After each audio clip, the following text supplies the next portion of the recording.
So, Mrs. Mushka Sharf, who is sharing about from the relationship with Hashem to all relationships, is bittul versus yeshus. So bittul is like nullification, and yeshus is selfness. So abuse makes someone feel they don't matter. Meanwhile, Kabbalah's all acceptance of the yoke is willingly choosing. So you matter, and therefore your choice matters. So relationship with Hashem is for bittul through awareness of Hashem versus a self-consciousness. And this is where you have a positive version of Hashem, so there's no aversion. And Hashem makes us feel our every move makes waves and a difference. The worst case is when a relationship has only one participant or one party, one partner who's coming from only self-interest. The relational imbalance makes one feel used, misunderstood, and underappreciated. And,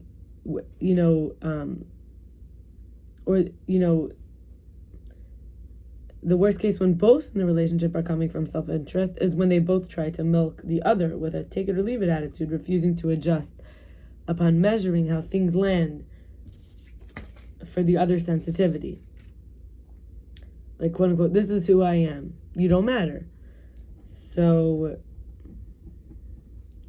this is someone who cares only about their own needs being loved and not also about the other's needs or loving the other. And this is the idea of serving versus being served. Serving humanity versus being served by humanity. And it's founded upon us serving Hashem instead of expecting Hashem to serve us. The maggid of Mezritch talked about to influence without being influenced. In fact, you could tangle with someone dirty without getting dirty. And this is like getting the dust off. Like when Yaakov sent messengers, angels really, to Esav, it says they went physically. They maintained within them. Why are they called angels? Because they were the word malachim. Why do I say angels? Because the word malachim can mean messengers or angels. When Yaakov sent these to Esav, they went physically, maintaining within them the Yaakov who sent them to represent him as they left the angelic realm, entering out into the actual corporeal, depraved world. And I wanted to, shift like the serving versus being served. Like they were able to go and do something without expecting to get. So they weren't taking in. So in other words, how do I shift from what I need to what's needed from me? So I'm not running around like as if a carrot on the end of a stick or running away from a stick, So it's good to have community, even if it feels incoherent, disjointed, fragmented. And in terms of perfectionism, for me, it's a lot about escaping in the future and projecting of my fear, like running away from the stick, or desire, that there's a carrot. And when I outgrow these patterns of and maybe blaming myself and so on, I can develop presence, compassion during pain, which means not avoiding, not checking out.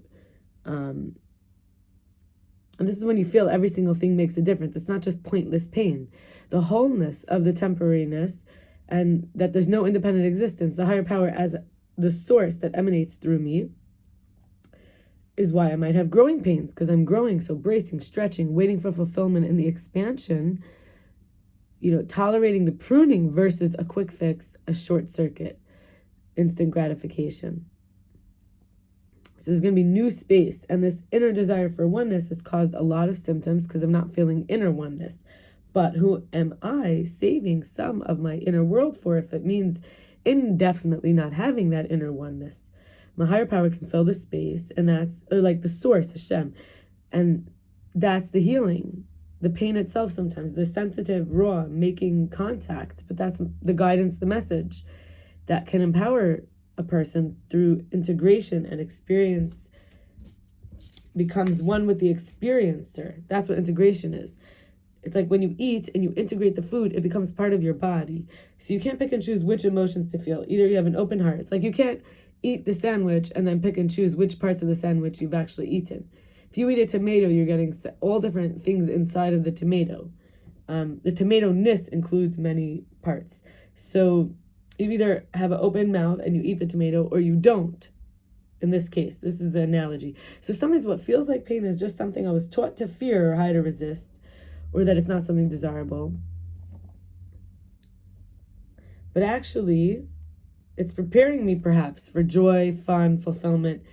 It's like people who drink a shot of alcohol. might not taste good, but they're taught to love it because it gives them like a buzz, like fun. So, you know, I want to share from Rabbi Shlomo Landau, because we know all our relationships are, and this idea of serving versus being served, this is all related here to the fundamental way in which we expect an other. Like, how do they show, like, what do we need from them? Let's say we call it attachment or expectation. So Rabbi Shlomo Landau says that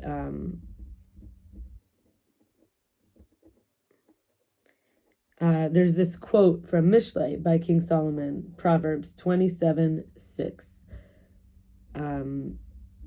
that the wounds of a lover are faithful, whereas the kisses of an enemy are burdensome. In other words, real love might wound you with the truth, but false peace can dangerously kill you with comfort.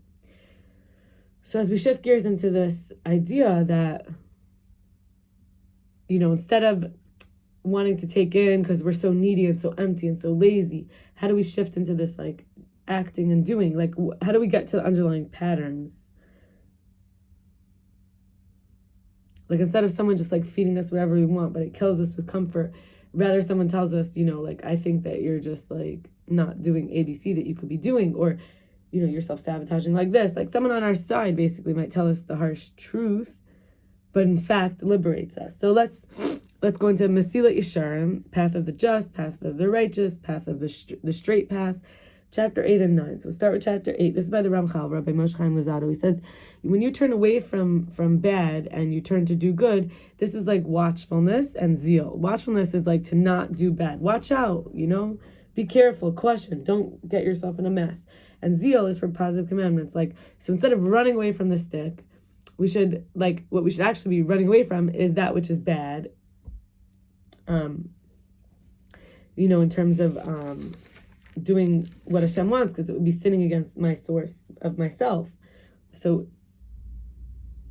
being like trying to avoid the pain versus actually being strong enough to feel the pain and recognizing where it comes from, for example. And then zeal is for positive commandments, to bring about a better life, to cultivate, manifest, and harvest, really, you know.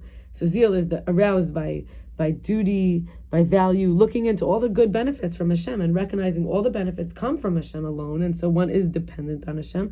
It's really a duty. And one is valuing the mitzvot themselves. Two is to achieve, and zeal, of course, depends on your understanding and your wholeness. Like, can you use all of yourself to go forward, or do you have to, like, be, like, stuck with, like, that, and your understanding of what is duty, value, and so on. Like, would you even want to try if it's going to be hard work? Do you have the discipline? Is it worth it for you to sacrifice one marshmallow now for 2 later? Is it worth it for you to not eat that thing that's going to hurt you? You know, that's toxic. So number 2 is to achieve your goals. And number 3 is reward and punishment, which is applying in the future. So now chapter 9, the factors that diminish zeal, there's an inverse relationship, immediately increase laziness. So first of all, it's seeking tranquility of the body. Second of all, it is hatred of exertion. And third is love of bodily enjoyments to their fullest extent. So these are things like when we look for tranquility, we don't want to exert any effort, and we just want like to fully enjoy bodily, like to the extent of the body's fulfillment. So we're not here just, you know, to relax in this world. It's quite obvious because we have to do so much. In other words, if we were made to do nothing, we wouldn't be able to.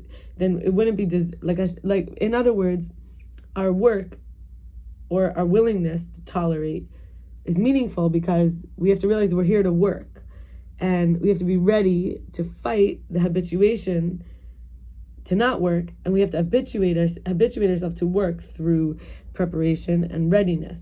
And for someone who's like this, who's not a master over themselves, their will is imprisoned by habit, which becomes second nature. So in other words, this person, the service of Hashem is very heavy on him. It's better to distance to the utmost extreme from comforts and pleasures, because a person who's stuck trying to get the full expression experience of bodily enjoyment is like trying to be there at the end, is trying to be at the end. So there's nothing to serve. There's nothing worth working for. You'd say it's a small vessel, right? So great fear and apprehension of what might be in the future. Oh no, I might be cold, God forbid, or hot, or there might be a mishap or illness. It's like what ifs, right? So a person has to make oneself incidental in worldly matters, trusting his heart securely in God, fixing in the service of God, content and satisfied in all worldly matters with whatever comes to him. In other words, you have to choose. You're not going to suffer. Whatever happens, you're going to be fine. So there's the justified fear, of course, based on sound intellect and clear reason, to guide us the right way and guard us from harmful things which were created to punish the wicked. But there's also a foolish, unfounded fear, which is when someone tries to add protection upon protection, fear upon fear, precaution on precaution, taking the duty of self-guarding and self-preservation that Hashem wants us to, too far. If you expose yourself on purpose to danger, it's against Hashem's will. That could bring punishment. But we're talking here about like how sensitive and fragile do you really need to be if it's going to keep you like stuck in a bubble and you can't actually live in life and risk. So laziness actually causes fear, stuckness, paralysis, the refusal to act and do what would make things better. Remember, we said you're manifesting a better life. You're overthinking, and we call this self-sabotage, procrastination. And that's why dance, exercise, movement, I'm just adding, this is why dance, exercise, movement can transmute anxiety energy into excitement energy. So instead of like it has no place to go, we create vessels for this energy to go so we can actually fulfill and do something with it. One who doesn't put his heart to be cautious and careful in his deed and contemplation of the divine service and its principles, which is watchfulness, will find it very hard to dawn love and yearning to do the service of God and be zealously passionate before God, Hashem, because that person's still drowning in bodily desires and running in the momentum of his habit, and this distances him.